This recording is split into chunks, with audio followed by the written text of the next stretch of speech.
کسی کا کرتا لمبا اور پاجامہ چھوٹا ہے تو ہم سمجھ لیں کہ غربتی ہے، کسی کے سر پر ٹوپی کے بجائے پاجامہ باندھا ہوا ہے تو ہم سمجھ لیں کہ غربتی ہے۔ ہمارے دین کی یہ تعلیم نہیں ہے۔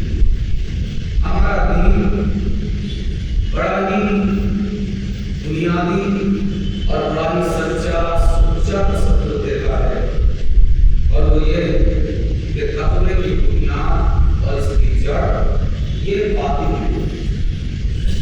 اور ہم یہ بھی جانتے ہیں کہ اللہ تبارک و تعالی انسان کو ظاہر اور باطن، روح اور جسم، یہ دو چیزوں کا مجموعہ بنایا ہے۔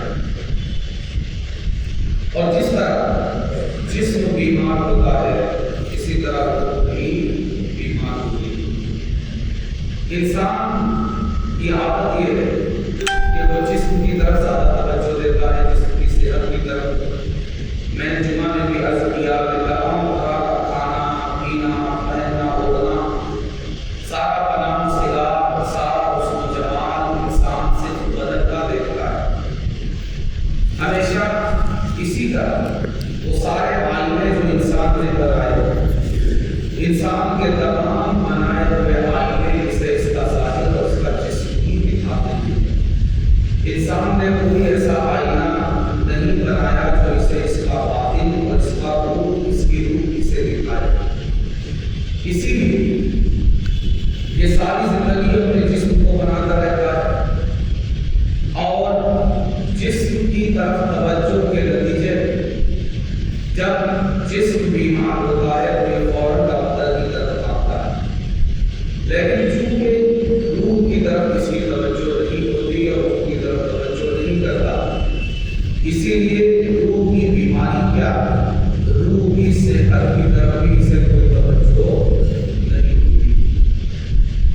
اللہ تبارک و تعالیٰ کا بے پناہ طرف اس کا احسان ہے کہ روح کی بیماریوں کی شفا کے لیے اس نے یہ ماہ مبارک عطا فرمایا، اور صوفیاء کرام رضوان اللہ تعالیٰ علیہ روح کا ڈاکٹر یعنی روحانی طبیب بنا کر ہمارے درمیان پیدا فرمایا۔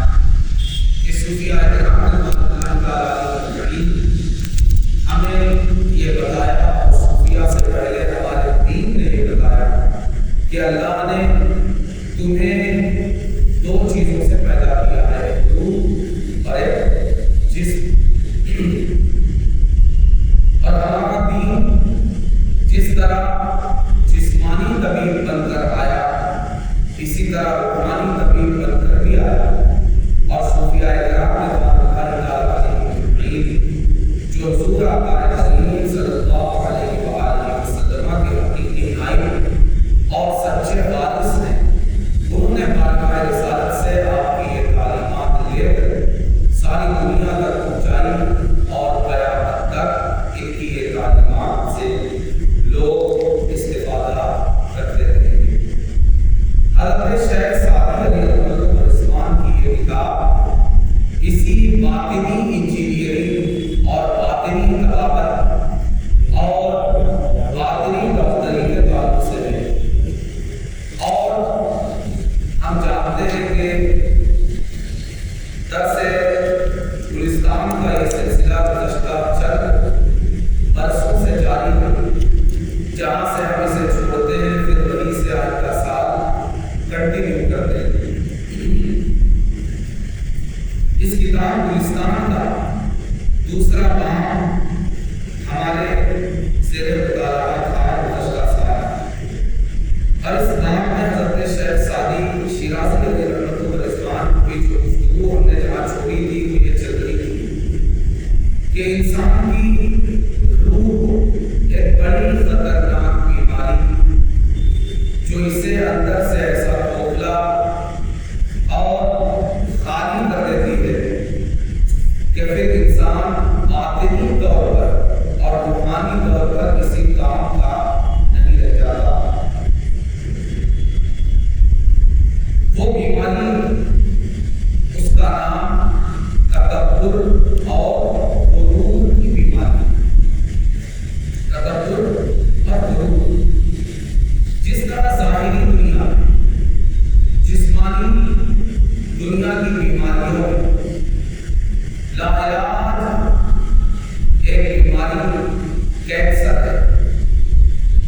اس کے ہو جانے کے بعد آپ چاہے جتنی طاقتور غذائیں کھا لیں اور جتنا دوا علاج کرا لیں، کوئی طاقتور غذا بدن کو تقویت اور طاقت مہیا نہیں کر پاتی۔ اللہ تبارک و تعالیٰ اس سے ہم تمام کو محفوظ رکھے، اور جو لوگ اس بیماری میں مبتلا ہیں، اللہ تبارک و تعالیٰ رمضان کریم کے صدقے تمام کو شفا یافتہ بنائے۔ اسی طرح روحانی دنیا میں یہ بیماری تکبر اور غرور ہے کہ یہ ایسی بیماری ہے کہ یہ اگر لگ جائے تو کوئی عبادت، کوئی نیکی، کوئی پاکیزگی انسان کی روح کے لیے نفع بخش نہیں ہوتا۔ وجہ اس کی یہ ہے کہ تکبر کہتے ہیں بڑا بننے، تکبر کہتے ہیں بڑا بننے، اپنے آپ کو بڑا بنا لینا، اسی کو اردو میں غرور بھی کہتے ہیں، اور غرور کا معنی ہے دھوکے میں رہنا، دھوکا کھانا، حقیقت سے آنکھ پر پردہ پڑ جانا۔ ہمارے دین کی تعلیمات یہ ہے کہ کبریائی اور تکبر صرف ذات خدائے وحدہ لا شریک کے صفات ہے۔ تکبر اور کبریائی صرف اور صرف یہ شان ہے اللہ تبارک و تعالیٰ، بندوں کو یہ صفات نہیں ہے۔ بندے اگر اس میں ملوث ہوں تو یہ کیا ہے؟ یہ بہت مہلک بیماری بن جاتی ہے۔ ہوتا یہ ہے کہ جب بندہ تکبر کرتا ہے تو تکبر کرتے ہیں بڑا بننے، اور یہ حقیقت میں بڑا ہے نہیں، بڑا صرف اللہ، ہم سب چھوٹے ہیں، اسی لیے ہماری حقیقت کیا ہے؟ بندہ۔ کیا ہونا؟ بندہ ہو، اور بندہ کبھی بڑا نہیں ہوا، بڑا صرف اس کا آقا، بندہ تو چھوٹا ہی ہے، اور بندے کا کمال یہ ہے کہ وہ اپنے آپ کو جتنا چھوٹا سمجھے اس کا مقام اس کے رب اور اس کے آقا کی بارگاہ میں اتنا ہی بلند ہوتا جائے گا، اور بندگی کی کوالٹی اور بندگی کی کیفیت اتنی ہی ہائی ہوتی جائے گی۔ یعنی اگر ہمیں واقعی بندہ بننا ہے، بندگی میں کیفیت اور کوالٹی پیدا کرنی ہے، تو ہمیں اپنے آپ کو چھوٹے سے چھوٹا محسوس کرنا پڑے گا اور سمجھنا پڑے گا۔ لیکن جب بندہ اپنے آپ کو بڑا سمجھتا ہے تو جو اپنے آپ کو بڑا سمجھے پھر دوسروں کو کیا سمجھتا ہے؟ چھوٹا سمجھتا ہے۔ ہم جب اپنے آپ کو بڑا سمجھتا ہے اور چھوٹوں کو چھوٹا سمجھتا ہے تو گویا کہ یہ اپنے آپ میں نہ کہتے ہوئے بھی خدائی کا دعویٰ کرتا ہے۔ یہ دعویٰ کرتا ہے، خدائی کا دعویٰ کرتا ہے کہ میں بڑا ہوں، اور یہ حقیقت میں بڑا نہیں۔ تو جب یہ اپنے آپ میں خدائی کا دعویٰ کرتا ہے تو پھر خدا بندگی کس طرح کر پائے گا؟ خدا ہے تو خدائی کرے گا، اور بندہ ہے تو بندگی کرے گا۔ لیکن جو بندہ ہوتے ہوئے خدائی کا دعویٰ کرتا ہے وہ خدا تو ہے نہیں، یہ بات تو کلیئر ہے، لیکن پھر وہ بندگی کی ادائیں بھی اس کے اندر موجود نہیں، وہ اپنی بندگی بھی کھو بیٹھتا ہے اور خدا تو ہے نہیں۔ تو اس طرح یہ دھوکے میں پڑ جاتا ہے۔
اور اسلام کی جو اخلاقی تعلیمات ہے، ہر خلق، جب بھی آپ کوئی باطنی بیماری سے چھٹکارا حاصل کرتے ہیں تو آپ کو ایک خوبی حاصل ہوگی۔ تو تکبر کا بیان اور اس کا علاج بیان کرتے ہوئے حضرت شیخ سعدی شیرازی رحمۃ اللہ تعالی علیہ ایک حکایت بیان کرتے ہیں اور ہمیں یہ بتانے کی کوشش کرتے ہیں کہ انسان یہ کس طرح تکبر کی بیماری سے چھٹکارا حاصل کر سکتا ہے۔ مسئلہ یہ ہے کہ جو انسان تکبر کی بیماری میں مبتلا ہو جاتا ہے اسے یہ بھی پتہ نہیں چلتا کہ وہ بیمار ہے۔ یہ بڑا خطرناک مسئلہ ہے۔ کوئی بھی بیمار کسی بھی بات پہ کیا کر جاتا ہے جب اسے اپنی بیماری کا احساس ہو۔ تکبر بیماری کا احساس ہی ختم کر دیتا ہے۔ جب بیماری کا احساس نہیں ہوگا تو وہ کسی روحانی طبیب کی تلاش بھی نہیں کرتا، اس لیے کہ اسے پتا ہے کہ وہ تندرست ہے، وہ یہ سمجھتا ہے اور حقیقت میں بیمار ہوگا۔ تو یہ بڑا خطرناک مرحلہ ہے کہ متکبر انسان کو اپنے بیمار ہونے کا بھی احساس نہیں ہوتا، اس لیے اس کا علاج بھی بڑا دشوار ہوگا۔ حضرت شیخ سعدی اس کا علاج بیان کرنے کے لیے ایک حکایت بیان کرتے ہیں اور وہ یہ ہے کہ بزرگ تھے، وہ بزرگ دمشق کی ایک مسجد میں ایک حوض پر وضو کر رہا ہے۔ وضو کرتے کرتے جہاں پانی ہوتا ہے وہاں لوگ سے چلانا اور آئی وغیرہ یہ جم جاتی ہے، تو وضو کرتے ہوئے ان کا پیر پھسل گیا اور جب پیر پھسلا تو وہ حوض میں جا گیا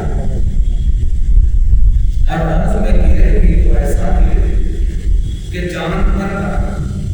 بڑی مشکل سے لوگوں نے کوششیں کرتے دوڑ بھاگ کرتے ہوئے کسی طرح بچایا اور باہر نکال کے بہت کوشش کے بعد ان کی سانس یہ جگہ پر آئی اور بڑی ہی کوشش سے انہیں بچایا۔ باہر نکلے، نماز وغیرہ پڑھی، نماز پڑھ کے اپنے معاملات سے جب وہ فارغ ہوئے تو کچھ مریدین ساتھ تھے۔ ایک انتہائی قریب رہنے والا جو مرید تھا اس نے دیکھا کہ حضرت فرصت میں، تو اس نے جا کر دست بستہ عرض کی کہ حضور ایک سوال ہے جو دل کو بہت پریشان کیے ہوئے۔ مرشد نے فرمایا کہ بتاؤ کیا سوال ہے۔ مرید نے عرض کی حضور یہ تو ایک چھوٹا سا حوض تھا جس میں آپ گر گئے تو جان نہ بنایا۔ میں نے تو اپنی آنکھوں سے آپ کو دیکھا کہ آپ بحر روم میں، سمندر میں نے آپ کو دیکھا ہے کہ آپ سمندر پر چل کر آپ نے سمندر پار کیا اور اس شام سے سمندر پر چل کر آپ نے سمندر پار کیا ہے کہ آپ کے پیر کا تلوا بھی تر نہیں ہو۔ یہ کیا کہتا ہے؟ حضور میں نے آپ کو دیکھا ہے کہ آپ سمندر پر چل کر سمندر پار کر رہے ہیں اور آپ کے پیر کے تلووں پر بھی سمندر کا پانی نہیں لگا۔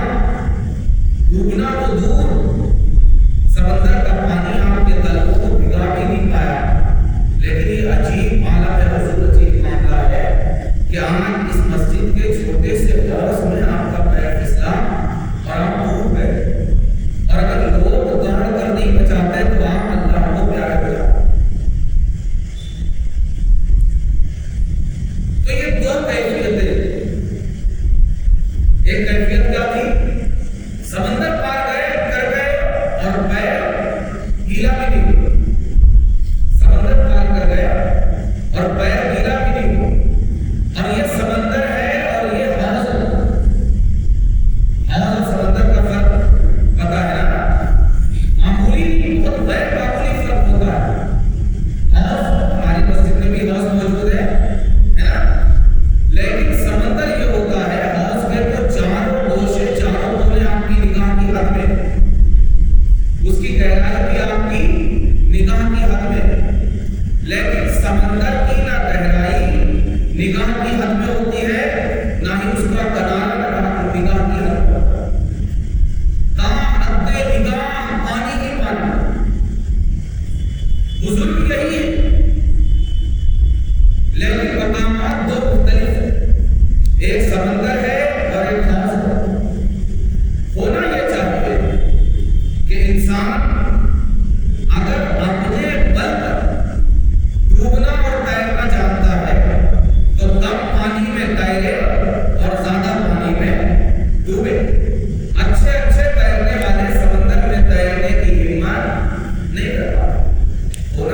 مجید سے ارشاد فرمایا کہ باپو تم نے سنا نہیں کہ حضور آقا کریم صلی اللہ علیہ وآلہ وسلم ارشاد فرماتے ہیں میرے لیے ایک ایسا وقت ہوتا ہے کہ جہاں میرے ساتھ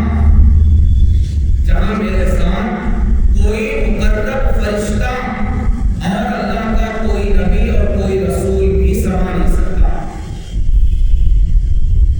دو کیفیتیں سرکار ارشاد فرماتے ہیں میری دو کیفیتیں، ایک کیفیت کی بلندی یہ ہے کہ میں اس مقام پر ہوتا ہوں جہاں فرشتہ جبریل کی بھی رسائی نہیں، جہاں جبریل بھی کہتے ہیں اگر یکسر منہ بردر پر فروغ تجلی مسوزت پر کہ ایک مقام میری زندگی میں وہ ہے، میری پرواز اتنی بلند ہوتی ہے، میں اتنے عالی مقام پر ہوتا ہوں کہ جبریل بھی کہتے ہیں کہ حضور اگر بال برابر بھی یہاں سے آگے بڑھا تو فروغ تجلی سے میرے پر جل جائے۔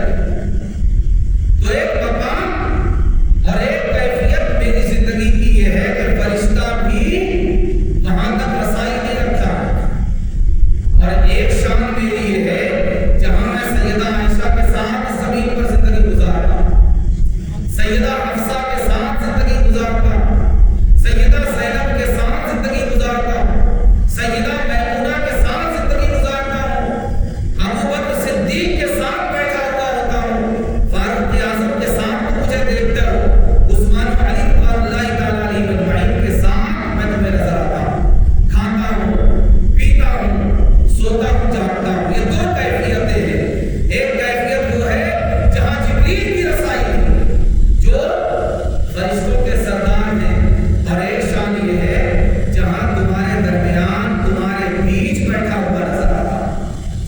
لی مع اللہ وقت لا یسعنی فیہ ملک مقرب ولا نبی مرسل، کہ ایک ایسا وقت ہوتا ہے جہاں جبریل کی بھی رسائی نہیں، اور ایک وقت یہ ہوتا ہے جہاں میں تمہارے درمیان بیٹھا ہوا ہوگا۔ یعنی اگر رب تمہیں یہ شان عطا فرما دے کہ سمندر پر چلو اور پیر گیلا نہ ہو، اس کو اپنی شان مت سمجھو، کیا کہو ہذا من فضل ربی ذالک فضل اللہ یؤتیہ من یشاء، یہ اللہ کا فضل ہے جسے چاہے عطا فرما دے، یہ میری کوئی خوبی نہیں ہے۔ اور یہیں سے عقیدے کا بھی یہ مسئلہ حل ہو گیا کہ حضور آقا کریم صلی اللہ علیہ وآلہ وسلم کو جو غیب حاصل ہے وہ آپ کا ذاتی نہیں ہے بلکہ رب کی عطا ہے، اور جب رب کی عطا ہے تو اس میں شرک کا کوئی تصور نہیں۔ رب کا علم ذاتی ہے، مصطفیٰ کریم کا علم عطائی ہے۔ اصل میں تو غرور اور تکبر میں جو مبتلا ہو جائیں، مرشد نے بارگاہ رسالت سے اس کا علاج یہ لے کر دیا کہ اگر تمہیں یہ شان بھی مل جائے کہ ہوا میں اڑتے پھرو، پانی پر چلتے رہو، تو اسے اپنی خوبی مت سمجھنا بلکہ اسے اپنے پروردگار کی عطا سمجھنا، کہ اگر زندگی میں تم کوئی ایک اچیو کر جاؤ تو یہ مت کہو میں نے کر دکھایا، نہیں، میں نے نہیں، کہو الحمدللہ۔ یہ ہمارا دین اسی لیے ہر ایک کے اچیو ہونے کے بعد، ہر منزل پر پہنچنے کے بعد اپنے ماننے والوں کو سکھاتا ہے کہ فوراً اپنی تعریف مت کرو، خالق کائنات اور مالک کائنات کی تعریف کرو، الحمدللہ۔ پہنچے تم ہو، اچیو تم نے کیا ہے، منزل رسید تم ہوئے ہو، مگر تعریف اس کی کرو، کیوں؟ اس لیے کہ تمہارا ہونا نہ ہونا اس کے کرم سے، تم منزل پر پہنچنا تمہارا اپنا کیسے ہوگے تب نہ منزل پر پہنچو گے، جب تمہارا ہونا اس سے ہے تو منزل پر پہنچنا بھی اسی کے کرم سے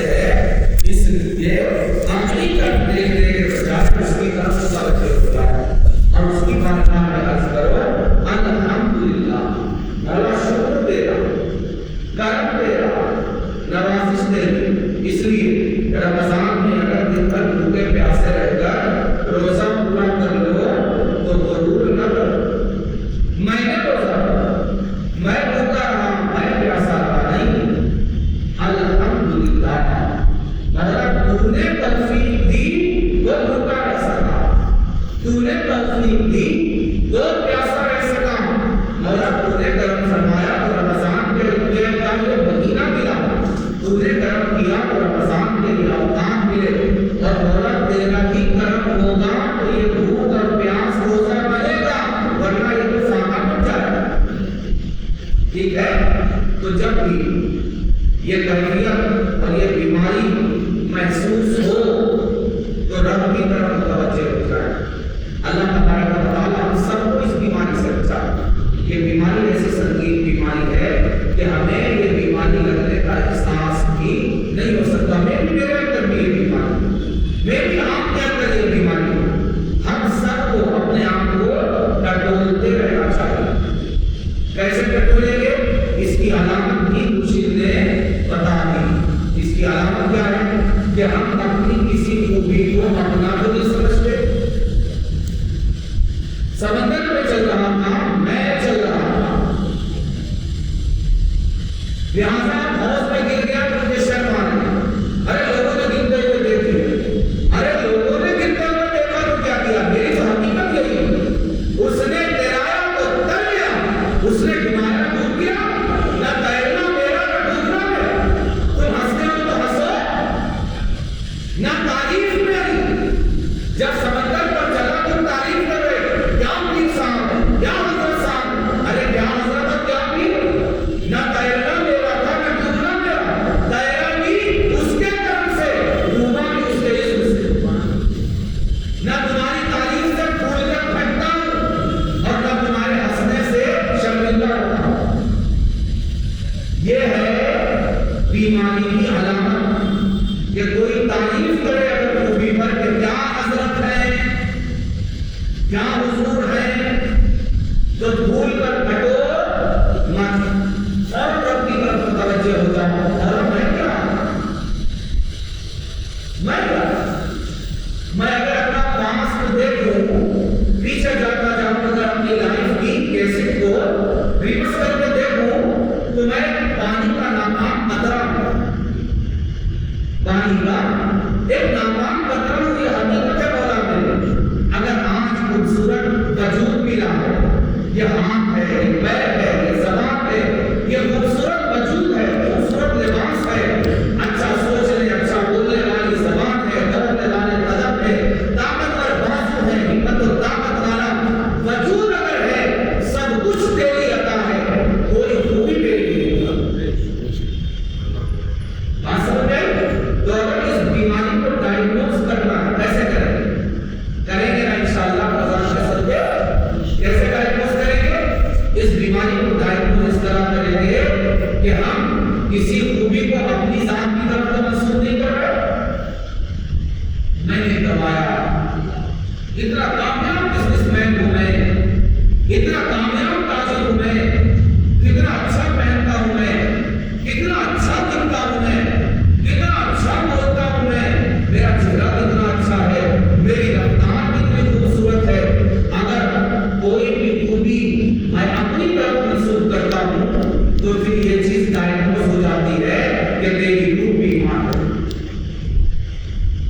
اور دوستوں، جسم کی بیماری کا علاج بڑا آسان ہے، ایک گولی آپ کو ٹھیک کر سکتی ہے، مگر روح کی بیماری اس کے لیے ایک لمبا دورانیہ درکار ہوتا ہے، لمبی کوشش چاہیے ہوتی ہے۔ کیوں؟ خود ہی ڈائگنوز کر کے خود ہی اس کا علاج کرنا ہوتا ہے۔ اصل میں آپ اگر علاج قبول نہ کریں تو کوئی بھی علاج نہیں کر سکتا۔ تو اگر کسی خوبی پر اگر آپ بھول گئے تو سمجھ لیں بیماری ہے۔ اور اسی طرح اگر کبھی چلتے چلتے گر گئے اور آپ کو لگا کہ لوگوں نے دیکھ لیا گرتے ہوئے، میں تو اتنا بڑا حضرت تھا مگر لوگوں نے گرتے ہوئے دیکھ لیا، تو میری حضرتائی کا کیا ہوگا؟ تو یہاں بھی ہمیں یہ سمجھنا ہوگا کہ ہم بیماری میں مبتلا ہیں، ہم بیماری میں مبتلا نہیں، نہ چلنا ہماری طرف سے ہے نہ گرنا ہمارا۔ ہم گرے اس وقت ہم یہ نہیں کہیں گے مولا تم نے گرا، نہیں، اس وقت کہیں گے مولا ہم نے گر گئے مگر جب اڑیں گے تو کچھ بھی اپنا نہیں، کچھ بھی اپنا نہیں، تو نے اڑایا تو اڑا، مگر جب گریں گے تو کیا بولیں بولا کبھی میرے یہ ہے شان بندگی، یہ ہے بندگی کا انداز، اور اگر یہ مل جائے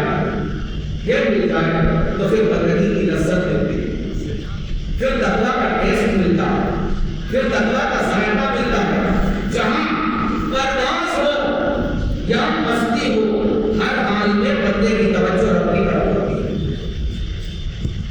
اسی طرح بندے ہنسیں تو بھی فرق نہیں پڑتا اور بندے روئیں تو بھی فرق نہیں پڑتا، اس لیے کہ نہ ان کے ہنسنے سے میں اڑ سکتا ہوں، نہ ان کے رونے سے میں گر سکتا ہوں، نہ یہ اڑا سکتے ہیں نہ یہ چنے کے جھاڑ کو چڑھا سکتے ہیں۔ اب چنے کے جھاڑ کو چڑھنا پتا ہے نا کیا ہے؟ کبھی چڑھے ہو چنے کے جھاڑ پہ کون چڑھا بھائی؟ سلطان بہت سے کبھی چڑھے ہو چنے کے جھاڑ چڑھا کوئی نہیں؟ چنے کے جھاڑ پہ چڑھنے کا مطلب یہ ہے چڑھنے سے پہلے گر جانا، چنے کے جھاڑ پر چڑھنے سے پہلے گر جانا۔ تو دنیا چنے کے جھاڑ پر چڑھا سکتی ہے، حقیقت میں چڑھا نہیں سکتی، اس لیے ہمیشہ مخلوق پر نظر نہیں خالق پر نظر رکھو۔ جب خالق پر نظر رکھو گے تو اڑنے میں بھی مزہ آئے گا، گرنے میں بھی مزہ آئے گا، نہ اڑنے سے بھولو گے نہ گرنے سے شرمندہ ہوگے۔ کیوں؟ مولا نہ اڑنا میرا نہ گرنا، تیرے اڑانے سے اڑا اور میرے اندر کمی کی اور تو نے چاہا کے ٹھیک ہے۔ فرماتے ہیں کہ اصلحائے کو اڑنا کہ مقامات او در بیان حرم مسعود بود و کرامت او مسعود و جامع دمشق درامت بدنانے ملتائے گلاسا نہارت حمیسا۔ کہتے ہیں کہ ایک نیک انسان ایک بزرگ کوہ لبنان ایک پہاڑ کا نام ہے، کوہ لبنان کے ایک بزرگ کہ جن کی کرامتیں عالم عرب میں مشہور تھی، وہ جامع مسجد دمشق میں آئے اور حوض کے کنارے، گلاسا کہتے ہیں چونے کو، چونے کا حوض یا پتھر کا حوض، اس حوض کے کنارے وضو بنانے لگے، قائش بلغزین و بحوض درستان، پیر پھسلا اور حوض میں گر گئے، بمشقت بسیار ازا جائے گیا خلاصیا، بہت کوشش کے بعد وہ اپنے آپ کو بچا پائے، جو از نماز مقدام تک یکے از جملہ اسلام کو مرا مشکل ہست اس آنچیز۔ جب نماز ہو گئی تو ان کے ایک مرید نے عرض کیا حضور میں بہت مشکل میں پڑ گیا ہوں۔ ارشاد فرمایا مرشد نے وہ مشکل کیا ہے بیان کرو۔ اس نے عرض کی حضور یہاں دارت کے شیخ بردوئے دریائے مغرب برف و مدمش در رسول ایک روز مجھے حالت بود کہ دری قامت عام از علام چیزیں نہ مارا۔ مرید نے عرض کی حضور مجھے یہاں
ٹھیک ہے، تو یہ شان حقیقت میں کس کی ہے؟ رب کی عطا کرتا ہے کہ ہر بلندی کس کی طرف منسوب کرنا ہے؟ حضور آقا کریم کی شان تو ایسی ہے کہ ہر لمحہ آپ کی شان بلند ہو رہی ہے۔ وَلَلْآخِرَةُ خَيْرٌ لَكَ مِنَ الْأُولَىٰ، اے حبیب مکرم صلی اللہ علیہ وآلہ وسلم، آپ کا ہر آنے والا وقت، ہر آنے والا لمحہ، ہر آنے والی حالت اور کیفیت پچھلی کیفیت اور حالت اور وقت سے بہتر ہے۔ اس لیے دوستوں، اللہ تبارک و تعالیٰ جو بھی کرم فرمائے، جو بھی نعمتیں اس کی ملے، تو اس پر غرور میں پڑنے کے بجائے، دھوکے میں پڑنے کے بجائے نعمتوں کو اپنے رب کی طرف منسوب کرو۔ دیکھیں قرآن کریم کا پہلا سبق، پہلی آیت کیا ہے؟ پہلی آیت الحمدللہ رب العالمین، تمام تعریفیں اور خوبیاں صرف اللہ کی، نہ میری کوئی خوبی، نہ آپ کی کوئی خوبی، کسی کی کوئی خوبی نہیں، تمام خوبیاں اور تمام تعریفیں کس کی؟